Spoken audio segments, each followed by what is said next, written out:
Hello friends, welcome to my channel.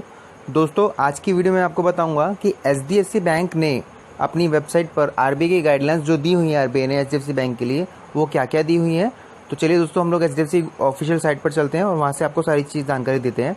इसके लिए दोस्तों सबसे पहले आपको क्या करना है कि गूगल पर जाके आपको सर्च करना है RBI guidelines for recovery agents HDFC bank. आपको बैंक का नाम मेंशन कर देना है। जब आप ये मेंशन करते हो सबसे पहले आपके जो लिंक ओपन हो जाएगा वो एचडीएफसी बैंक का ही ओपन होगा, जो कि उनकी पॉलिसी कलेक्शंस हैं वो और गाइडलाइंस हैं उनके कलेक्शन एजेंट्स के लिए। तो दोस्तों, आप इस पर क्लिक करेंगे तो आपके सामने ऑप्शन आ जाएगा, आप इसको डाउनलोड कर लेंगे। दोस्तों, बेसिकली जो लोग एचडीएफसी बैंक के कस्टमर हैं और उनको एचडीएफसी बैंक के रिकवरी एजेंट्स ने बहुत ज़्यादा परेशान कर रखा है, ये वीडियो मैंने उनके लिए बनाया है ताकि वो लोग जान सके कि एचडीएफसी बैंक के कस्टमर्स के क्या क्या अपने ऑन राइट्स हैं और वो उसके अकॉर्डिंग इस पर काम कर सकें।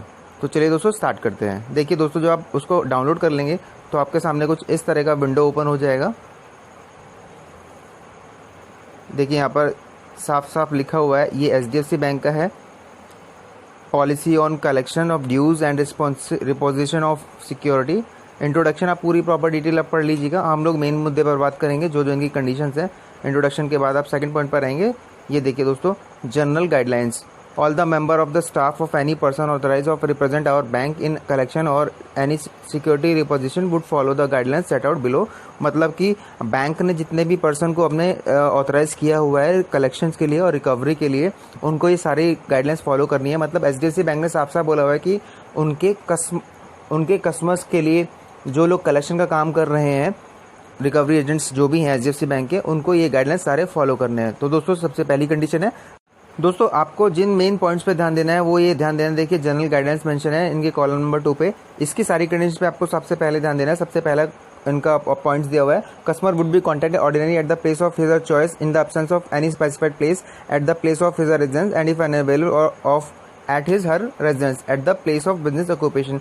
मतलब कि एचडीएफसी के रिकवरी एजेंट को अगर वो उनके घर पर जाते हैं और वो नहीं मिलते हैं तो कस्टमर की बताई हुई जगह पर, कस्टमर की बताई हुई चॉइस पर ही आना होगा रिकवरी एजेंट्स को। उसके लिए वो नानुकुर नहीं कर सकता है, जो कि बैंक के रिकवरी एजेंट ज़्यादातर नहीं करते हैं, जो कि उनको करना चाहिए। एचडीएफसी बैंक की वेबसाइट पर साफ साफ दिया हुआ है। Identify the authority of persons authorised to represent bank or follow up and recovery of dues would be made known to the customer at the first instance. The bank staff at or any person authorised to represent the bank in collection of dues and security person will identify himself herself and display the authority letter issued by the bank and the ponikus। मतलब कि recovery agent कोई भी HDFC bank का आता है आपके घर पर रिकवरी के लिए, तो उसको सबसे पहले अपना आइडेंटिटी कार्ड जरूर दिखाना है, उसके साथ साथ अथॉरिटी लेटर दिखाना है। बट ये जो बेवकूफ़ रिकवरी एजेंट वाले होते हैं, कोई भी किसी की औकात नहीं होती है कि आपको रिकवरी अथॉरिटी लेटर दिखाए, ना वो लेके आते हैं आराम को और ना वो दिखाते हैं। तो दोस्तों, ये उनको करना है, आप उनको डंडा पेल सकते हैं इस चीज़ के लिए। इस चीज़ का आपको ध्यान रखना है। The bank would respect privacy of its borrower. It shall however be noted that contacting the borrower on phone or personal visits for recovery of due in line with monetary policy will not be considered as an institution of the privacy of the borrower. साफ साफ लिखा हुआ है कि bank को customer की privacy का ध्यान रखना है।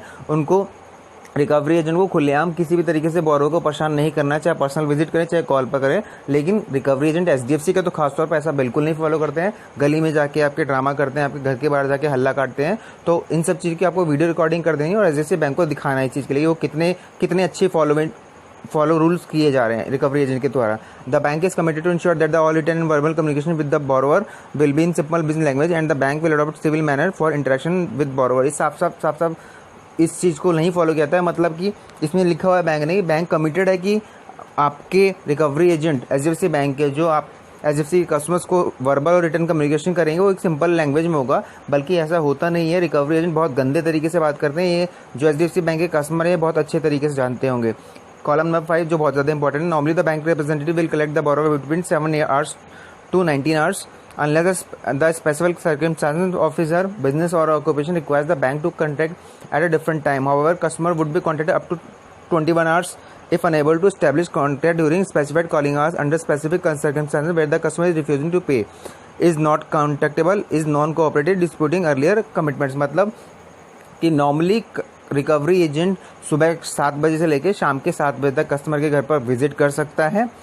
अगर कस्टमर अवेलेबल नहीं है, कस्टमर से कांटेक्ट नहीं हो पा रहा है, किसी रीज़न की वजह से अगर कस्टमर से कांटेक्ट नहीं हो पा रहा है, तो हद से हद वो कस्टमर के घर पर 9 बजे तक उसका कांटेक्ट कर सकता है, उससे ज़्यादा उसके घर पर नहीं आ सकता है। वो भी तब आएगा 9 बजे तक वो तब आ सकता है जब उसका कांटेक्ट उससे नहीं हुआ। अगर उसका कांटेक्ट हो गया है उससे तो वो सिर्फ 7 बजे से लेकर शाम के 7 बजे तक रह सकता है। साफ साफ इसमें लिखा हुआ है।